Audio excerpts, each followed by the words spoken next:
rahmatullah mbokku Darou Mouhty mbokku département Kébémer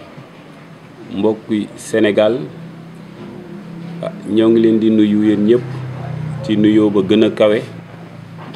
nuyoo ba gën a màgg rawatina suñu militants sympathisants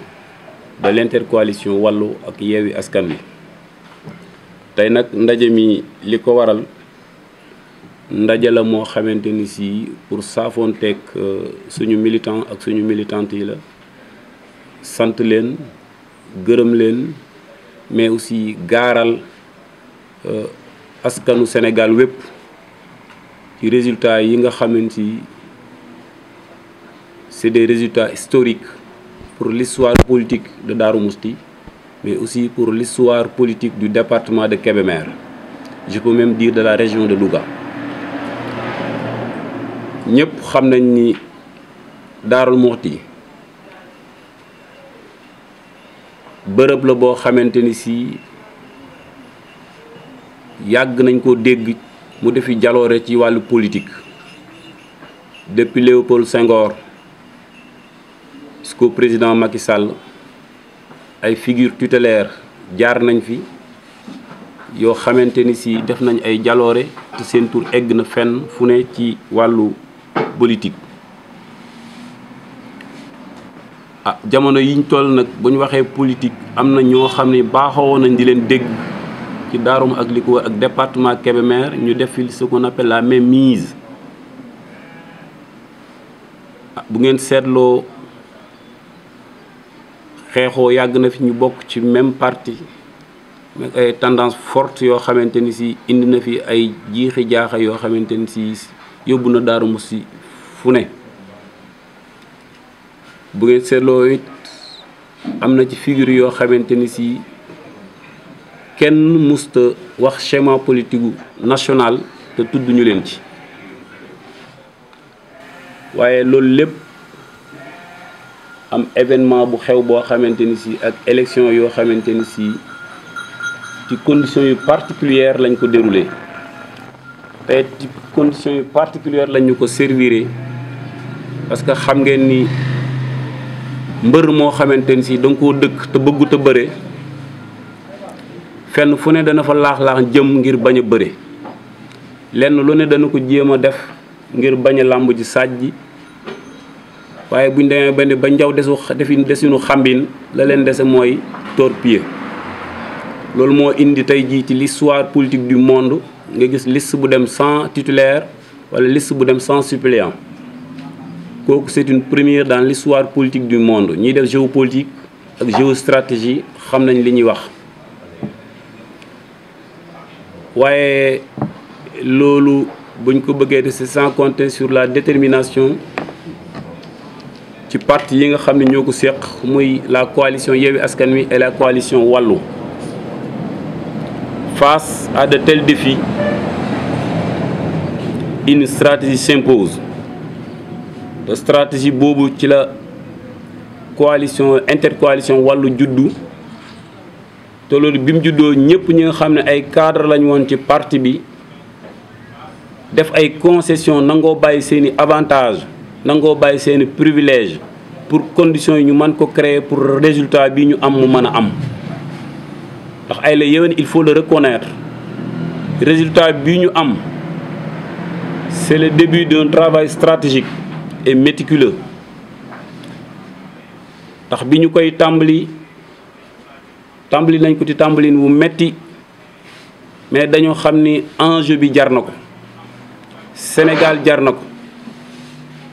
kenn ku ci nekk fañ la defoon nga nangu faa dañ nangoo toppe ci ginnaaw pour victoire mën a am. Personnellement, j'ai été titulaire sur la liste départementale pour les investis. Mais quand on a présenté la candidature, l'intercoalition, j'ai accepté de céder ma place pour qu'on puisse gagner. te loolu stratégie la boo xamante ni il faut mettre l'intérêt général devant, il faut mettre l'intérêt de son parti devant, il faut mettre l'intérêt du Sénégal devant. ba loolu tax na bi kenn ku ne defee la nga war a def wax la nga war a wax taxaw fa nga war a xam mate la nga doon ca l'intercoalition bi juddu. Certes am nay rëmu am na ñuy wax leneen waaye lu ko jar a ko jar ndax man dem am benn député moo ma gën dem perte te benn député bu leen ko xeeb te amuñu sax ba am na ñaari député département bépp ñoo ko gagné boole ko li ñu am au niveau national kon département Kébémer génn na ci avec la main haute te loolu ñu koy santé ñi nga xamee ñoo doon nekk fii di mouiller le maillot dégg naa ñuy wax ni c'est une surprise à Darou Moussi mais je refuse ça parce que liggéey boo xam ne liggéeyoo ko ci weer ci at nga ko liggéey ça c'est l'aboutissement d'un effort consenti et consensuel kon lii ku taxaw naan surprise la da nga amul lecture politique ndax ñun 2018 ba léegi quitté wuñ le terrain malgré nos difficultés malgré nos maigres moyens kon ku wax c'est une surprise des nga xam lecture politique te des nga compter sur la détermination de la jeunesse. dégg naa aussi dans la presse ñu wax naan Modou Diagne Fada ay xale yu ndaw ñoo ko gagné oui c'est vrai xale yi ngeen gis ci seen ginnaaw ak ñi nekk ci ñoom ñoo gagné Modou Diagne Fada kenn raxuñu.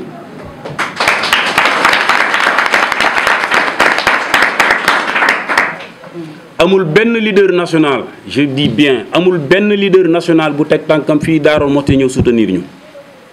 encore mooy amul benn leader dans le département de Kébémer à part moi seul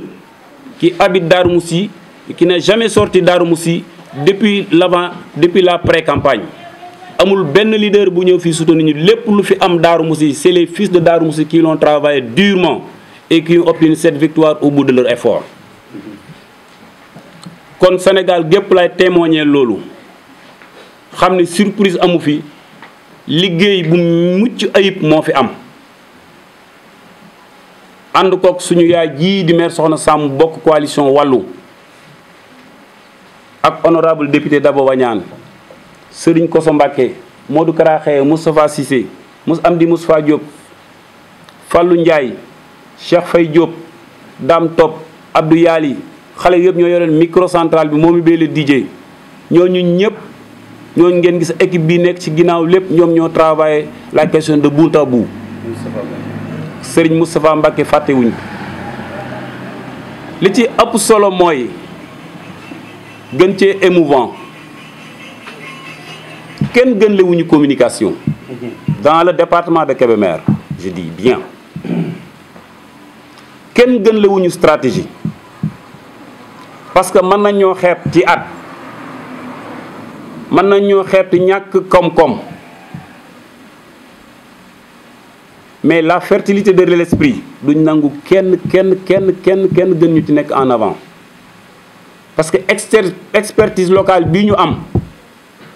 niveau de densité bi amul sax au niveau national je défie quiconque te yaakaar naa le juge du tribunal départemental de Kébémer ne me démentira pas. kon ñu ngi jaajëfal équipe bépp ñu doon boole seeni téeméer ak seeni juróom fukk ak seeni mbuusi ndox ak seeni booli ceeb ak seeni 1000 francs ànd kook seen disponibilité 9h 10h la ñuy xëy si 1h wala 2h du matin la ñuy ñibbi seen kër te fay ñu ci kenn benn dërëm ku ci pare da ngay faxasu dem ba ci sécurité bi ñu doon offrir leur service personne n'a demandé à être payé. Tout se fait gratuitement kon buñ jógee wax ne surprise daa am Darou Mousty non je ne suis pas d'accord surprise amul Darou Mousty liggéey boo ñu am résultat moo am Darou Mousty te il faut que Sénégal gépp xam ko di continuer di leen wax ni leen équipe bii ngeen fi gis ay expertise ñoo ko seq malgré leur jeune âge de la stratégie jusqu'à la concrétisation du résultat avec la conception des outils Internet et des outils informatiques qui ont permis d'avoir les résultats à temps réel équipe boobu ñoo taxaw lii te outils yi ñu présenté au niveau national outil bi ñu defar au niveau local ko gën a performant moo ko gën a simple moo ko gën a fiable kon Darou Mousty expertise moo fi am te on n'a pas à rougir devant qui que ce soit amuñu lu ñuy ñee kenn lii fi nekk ku ko xeeb mu lakk sa dàgg te ñi ko xeeboon laaj leen foo xëy ñu ne mbàcc mi daa metti te on a un score historique à Darou Mouhty lu fi mësul am depuis l'histoire politique depuis que le Sénégal commence à voter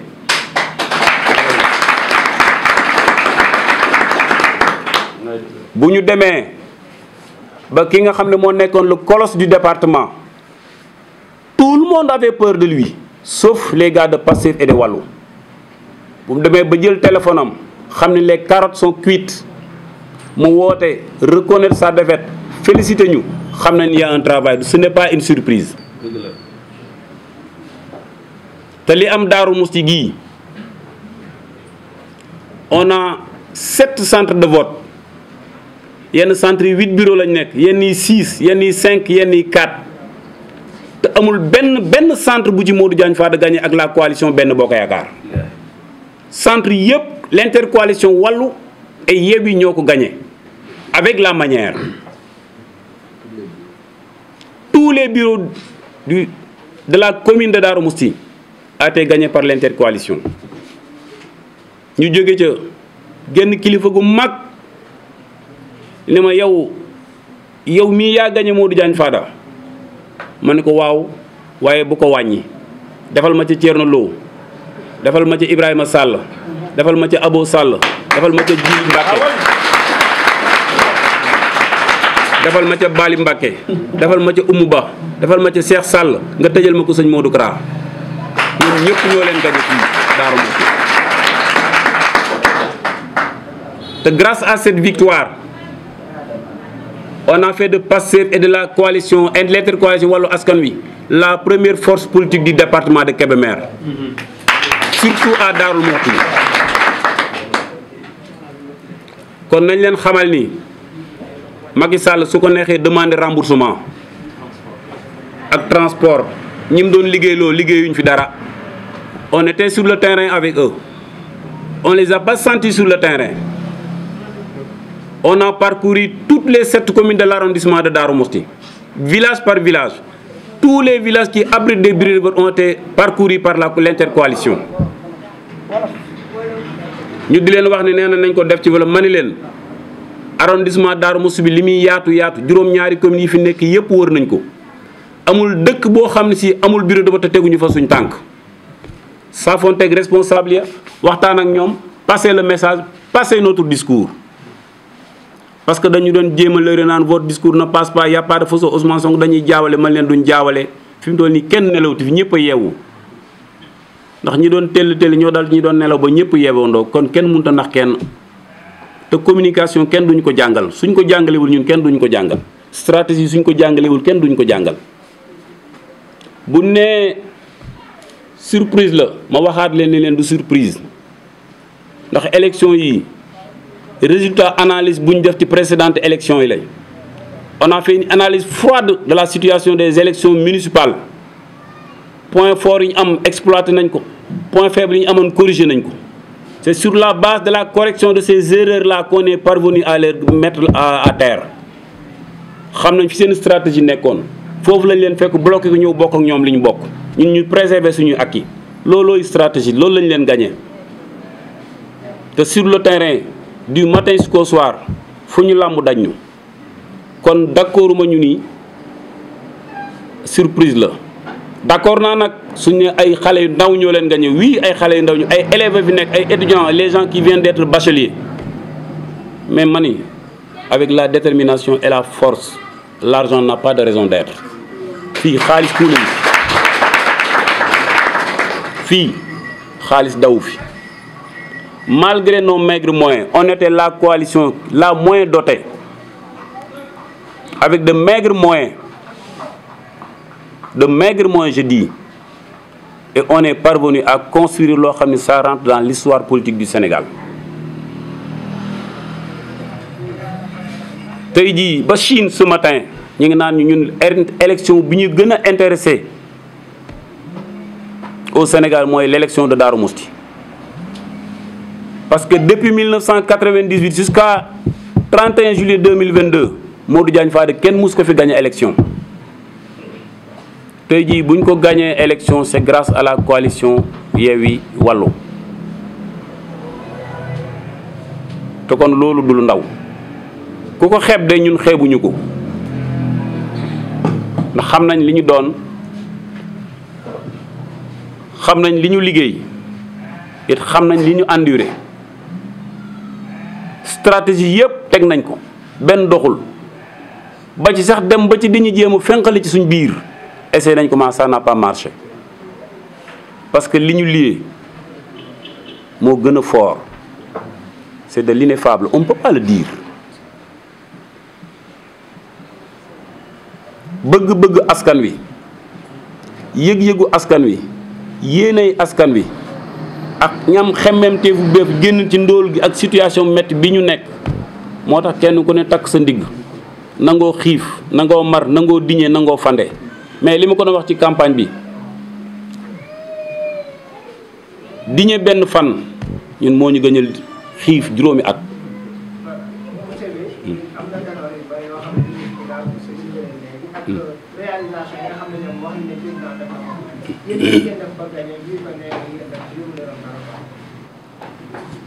xam nga li gën a doy waar mooy mag muy jaaxaan di tuur ndox boppam naan tooyuma buñ toogee fii ni président def na fi réalisation man je me pose la question ban da ngeen leen waroon ban réalisation la fi président def xëyu ndaw yi gis ñu fi président njàng mu baax gis ñu ci président santé gis ñu ci président bu ngeen doxantu woon tuuti hôpital bi bu ngeen demee ab dégg ngeen fay fekk léegi demal leen seen bopp ngeen xool bu ngeen doxantu ab dégg ngeen fay fekk bërki démb laa jot sama invitation te inauguration maternité bii ñu defal jigéen ñi war a mucc te loolu man c'est une honte c'est une catastrophe pour l'état du Sénégal bu ñu demee ba doomi Daaru Musi l'état seetaan leen bañ génn ci seen poste di cotiser pour defar une maternité ça c'est une honte pour les ténors comme vous le dites qui vivent à Daaru Musi qui se réclament de Daaru Musi mais dama lay wax benn affaire naxuñu kenn seen bopp la ñuy nax xanaa ak Macky Sall mi ko gëm li mu leen di wax di leen tuurub xaalis ndax buñ demee ba Abdoulaye Wade jaar fi jox cër bu ne Daaru Muxti joxe leen ay ministre ay député conseil social économique environnemental Abdoulaye Wade wàccew na ak Daaru Muxti ñiñ jox cër yi ñoo wàccewut ak waa Daaru Muxti ndax defuluñ Daaru Muxti dara loo xam mën nañ ko glorifié wu mën nañoo wax ni Daaru Muxti lii lañ fi def maternité boobu le 14 lañ ko war a inauguré doomi Daaru Muxti ñoo cotisé seeni 1000 francs seeni saakoy ciment seeni 5000 francs ba tabax ko et pourtant on avait un très fort un puissant ministre de la santé mani kilo bu wëtteen sax jënd ko fi lépp doomi Daaru Muxti ko fi def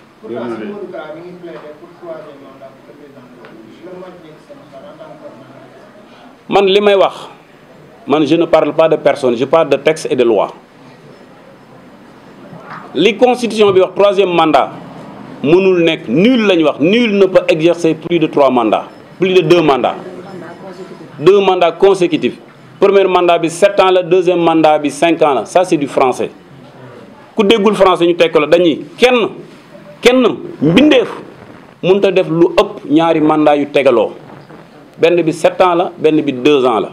maintenant benn bi 7 ans la benn bi 5 ans maintenant quand on parle des choses graves quand la situation grave on interpelle la responsabilité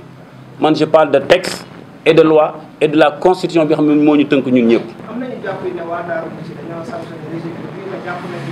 seen doom di koy jiw ci wàllu terrorisme ak yooyu noonu moo tax population Daaru Muxti lan ngeen toog ci loolu. mani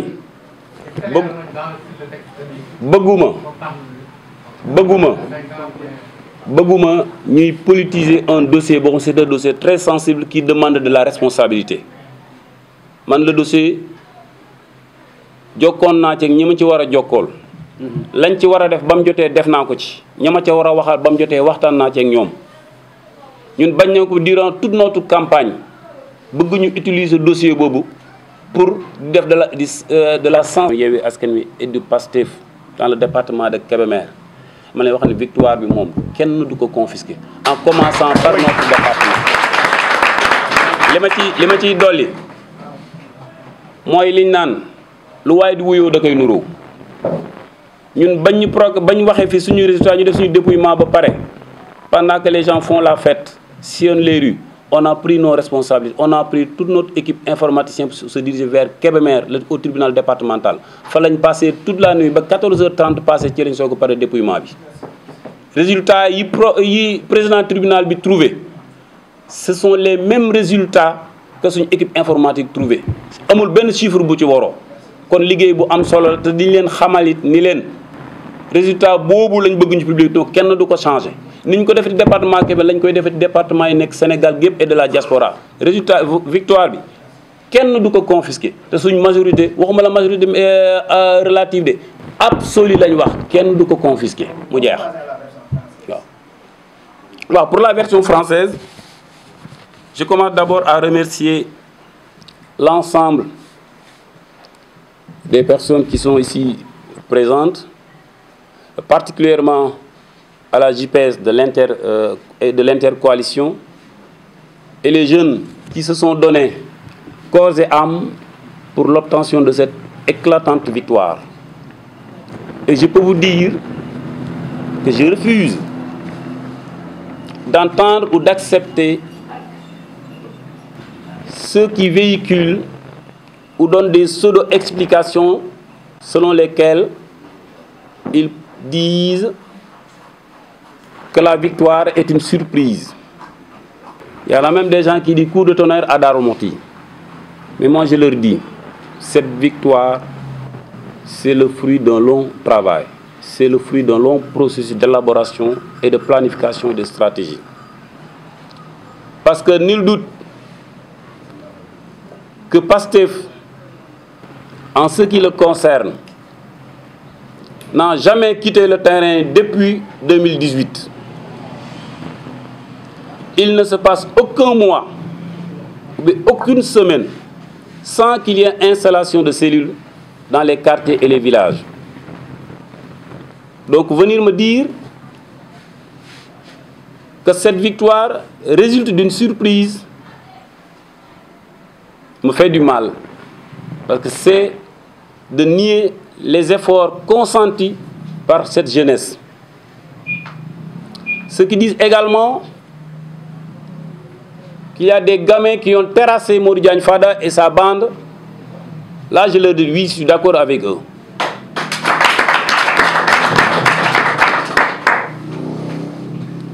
Parce que les gamins et les gamines, les lycéens, les nouveaux bacheliers qui ont fait mordre de la poussière à Modou Diagne Fada et sa bande sont là derrière vous. Donc, je vous dis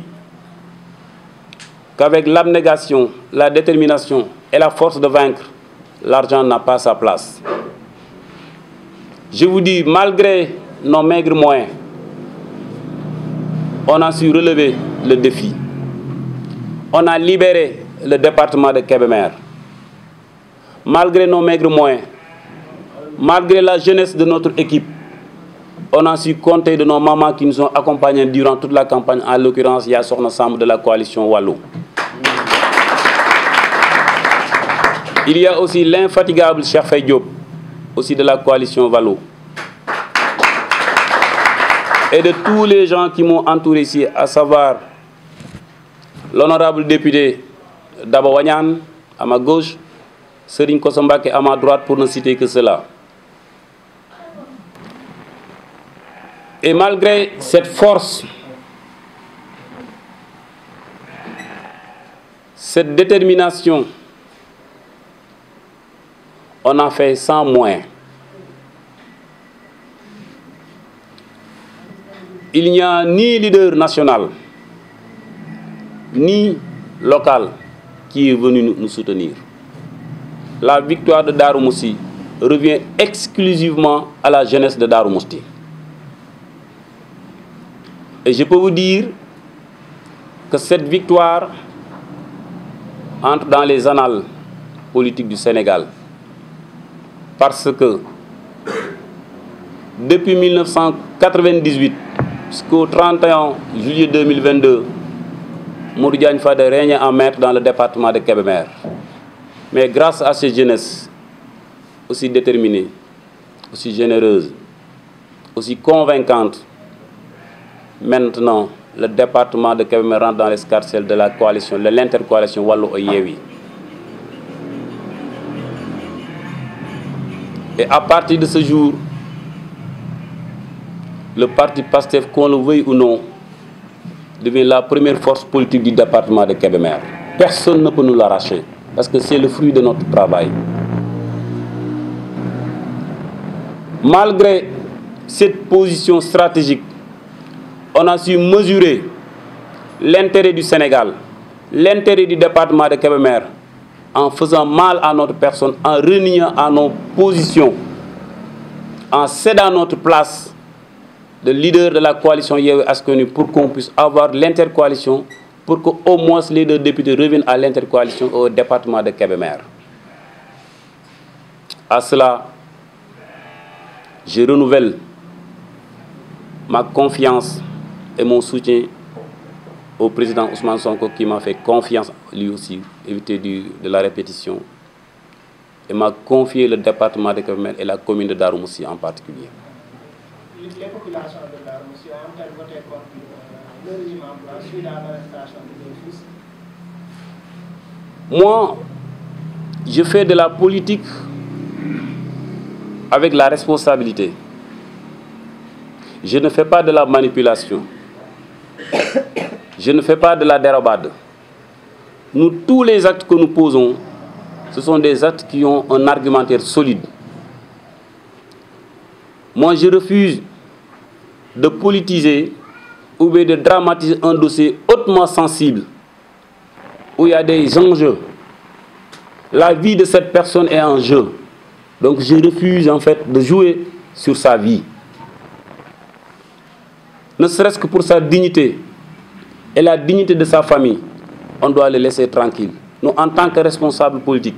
on a fait ce qu'il fallait quand il le fallait. On n'a pas besoin de passer par les médias pour dire ce qu'on a fait. Sa famille sait, sa femme sait, lui aussi il sait. Pourtant, selon ces responsables de la coalition Benno Bokk Yakaar, les réalisations du chef de l'État au niveau du département sont égales. Il fallait leur poser la question de savoir elles sont où les réalisations du président de la République. Depuis l'entrée de la ville, vous n'avez vu aucun édifice ou bien aucune réalisation à part une pseudo-maison, qu'on dit maison peut-être je ne sais pas quoi. Un bâtiment. Et ça, c'est vraiment honteux de la part de responsables de dimension nationale qui se targuent de donner cet argument. Moi, je peux vous dire, pour vous convaincre vous-même, vous pouvez vous diriger jusqu'au centre de santé. Là, vous allez voir un marigot. Un marigot, je dis bien, avec les crapauds qui piaillent. Et que là, je vous donne aussi un scoop. Le 14 août prochain va être inaugurée une maternité. Laquelle maternité est la résultante d'une cagnotte basée sur la cotisation des fils de Darou Mousty. Je pense que ça symbolise la honte que les autorités nous sont foudroyées. Pourquoi? Parce que attendre à ce que les fils de Darou Mousty sentent l'urgence et la nécessité de cotiser pour construire une maternité, ça, ce n'est pas digne d'un État. Je termine. Alors, le ridicule ne tue pas. Parce que Darou Mousty avait la possibilité et la chance d'abriter à son sein un ministre de la Santé pendant de nombreuses années. Qu'a-t-il fait pendant cette période?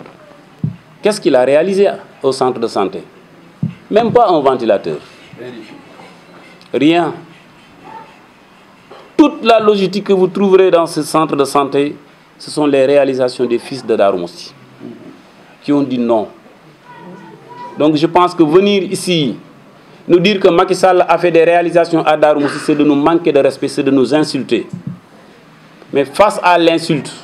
notre réponse, ce sont les urnes. Et les urnes ont parlé. Selon les députés, la cohabitation ne sera pas possible parce qu'ils ont remporté la... Non, franchement, moi je n'ai même pas envie de prononcer le nom de cette dame. Parce qu'elle s'est tellement ridiculisée. Elle a parcouru de centre en centre, de ville en ville. Elle est passée à Grand Yoff, on l'a laminée. Elle est partie à Kaolack, on l'a encore laminée. Elle est revenue à Dakar en se targuant la tête de liste de la coalition Benno Bokk Yakaar.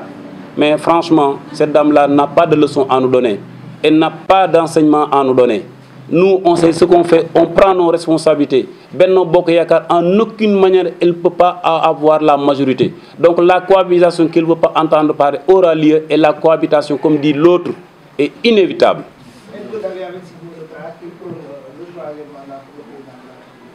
Moi, je vous dis ceci. Je ne parle pas de personne, je ne parle pas de sensation, je ne parle pas de sentiment, je ne parle pas d'état d'âme. Je vous parle de texte et de loi. Et la Constitution était claire et sans appel. Je dis nul, nul, nul, je répète 3 fois comme disait l'autre, ne peut faire plus de 2 mandats consécutifs. On a eu un mandat de 7 ans et ça a été bouclé par un mandat de 5 ans. Je pense que c'est très clair. Merci beaucoup.